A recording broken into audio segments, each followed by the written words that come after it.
Bonjour à tous, un peu de news. C'est très mitigé. Donc il y a des gens qui se retrouvent en ce moment, il y en a qui se retrouvent pour se reséparer, c'est normal, ça fait partie du processus. Et il y en a qui sont épuisés, désespérés, parce que c'est long, parce que c'est dur, parce qu'ils travaillent fort et ils ne voient rien bouger. Bon, alors c'est pas parce que vous ne voyez rien bouger que dans les énergies ça ne travaille pas. En fait, parfois, quand ça bouge pas dans la matière, c'est qu'il faut construire une aura très solide sur différents plans pour que vous puissiez bouger par la suite, pour que tout ça puisse s'incarner. Donc, c'est pas visible dans la matière, mais ça se prépare vraiment. Et votre âme, ça fait un gros travail, donc soyez sûr que tout ce que vous faites en reconnexion, en prière, en allant sur des lieux rituels, en actes de générosité, d'altruisme, d'entraide. Voilà, dès que vous mettez de la lumière et de l'amour dans votre vie, vous pouvez être sûr que ça se voit, ça se remet. Par contre, la flamme jumelle, comme c'est un dossier vraiment très vaste, c'est un gros chantier, parfois il faut guérir quelqu'un de la famille qui est très loin, avant de pouvoir être bien soi-même ou avant de pouvoir avancer.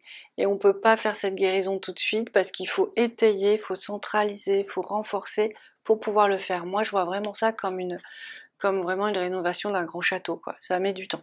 J'ai malheureusement pas d'autres mots à vous offrir. J'aimerais vraiment vous soulager de votre souffrance. Je sais que c'est dur, je sais que c'est pas toujours évident.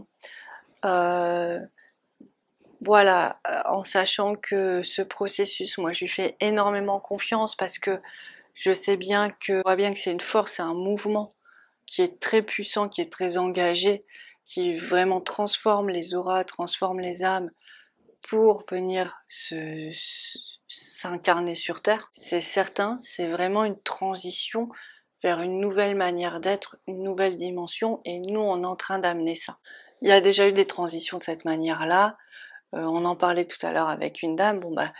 Je sais pas si vous vous souvenez, les enfants indigos, les premiers enfants indigos qui sont venus, ils sont vraiment venus il y a dans les années 70. Et en fait, à partir de ce moment-là, il y a eu beaucoup de questionnements. Il y a une remise en cause de l'éducation. On a pris en considération des enfants qui n'étaient pas considérés comme des personnes, mais juste comme des enfants et un peu pas des sous-êtres, mais bon, ils devaient se plier. On a vu qu'ils avaient une vraie personnalité.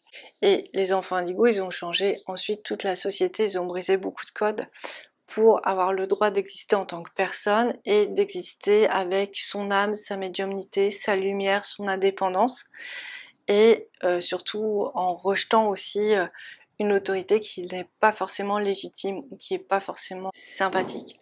Donc nous, on fait partie de cette génération-là, on a reçu l'héritage de tout ça, c'est-à-dire que maintenant on peut construire notre vie, on peut créer son activité, on peut faire on peut vivre comme on veut, les carcans ont sauté, on a plus de liberté dans nos choix, même personnels, dans nos choix en couple, en amour, sur l'éducation, sur la santé, il y a tellement de choses qui se sont ouvertes.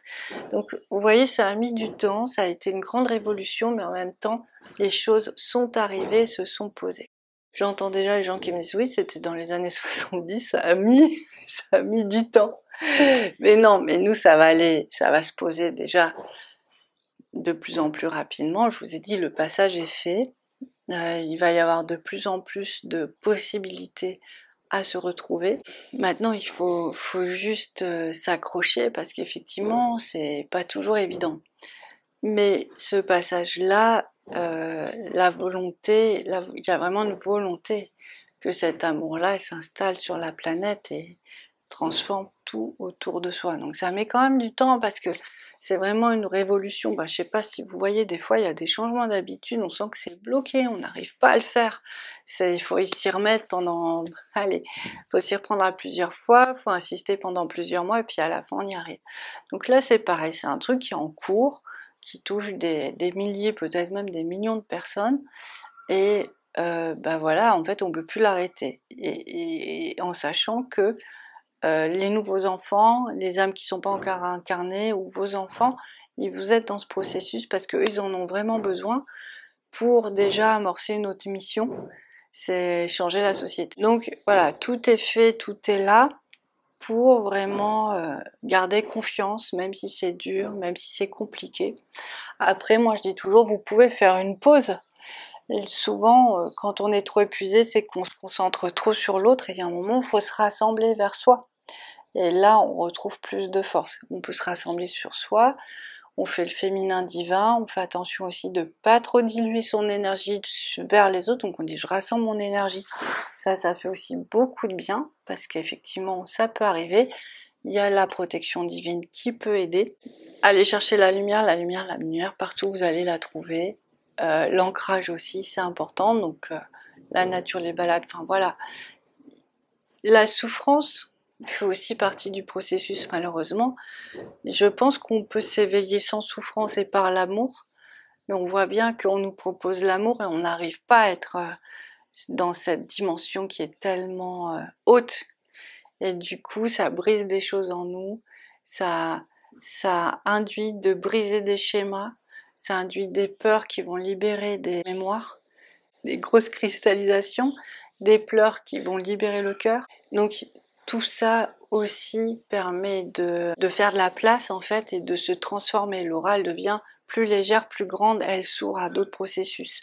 On a aussi la fatigue, et la fatigue en fait c'est aussi parce que notre âme elle va chercher, il y a un truc qui est tout en parallèle, il y a cette vie-là précise et puis il y a toute une partie de vous qui a une conscience et une intelligence qui va chercher des forces partout pour vous aider à réaliser ce processus. Voilà, j'essaye de mettre un peu de rationalité, un peu de douceur, un peu de compréhension dans des choses qui sont effectivement difficiles à vivre.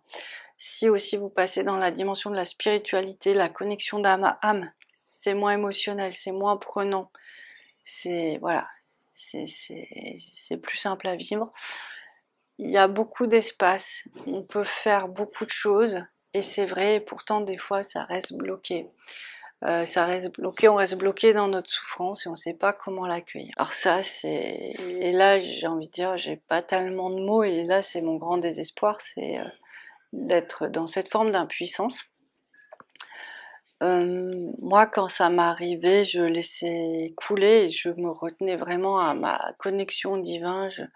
Voilà, je me sentais soutenue par quelque chose de plus fort que moi. J'ai cette chance. Voilà, je peux que vous dire moi ce qui m'a aidé. Voilà, c'est ça. Je me retrouve face à, j'aimerais tant, mon travail c'est de trouver des solutions, j'aimerais tant trouver, là je vous ai dit tout ce que je pouvais, et il y a un moment, bah, peut-être il faut juste accepter aussi. Ça aide beaucoup l'acceptation, hein, ça dénoue beaucoup de choses. Soyez vigilants, hein, ne souffrez pas trop quand même, consultez s'il y a besoin, hein, tous les gens nécessaires, voilà, des psys jusqu'aux énergéticiens, aux thérapeutes et tout ça, voilà, c'est important aussi d'identifier le niveau de souffrance et de ne pas aller au-delà de ses limites, ça c'est vraiment important. Et puis en même temps d'identifier comment se repositionner pour aller mieux. Bon voilà, je voulais vous faire un petit point là-dessus. J'espère qu'il aura été utile. Et puis pour tous ceux qui se retrouvent, ben voilà, ça va être encore un peu fluctuant, mais célébrez vos victoires, elles sont importantes.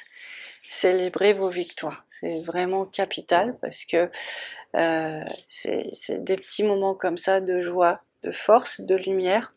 On prépare votre âme à quelque chose de plus grand encore. Ça c'est sûr parce que le processus est tellement fort qu'il faut que vous soyez solide pour accueillir complètement tout cet amour.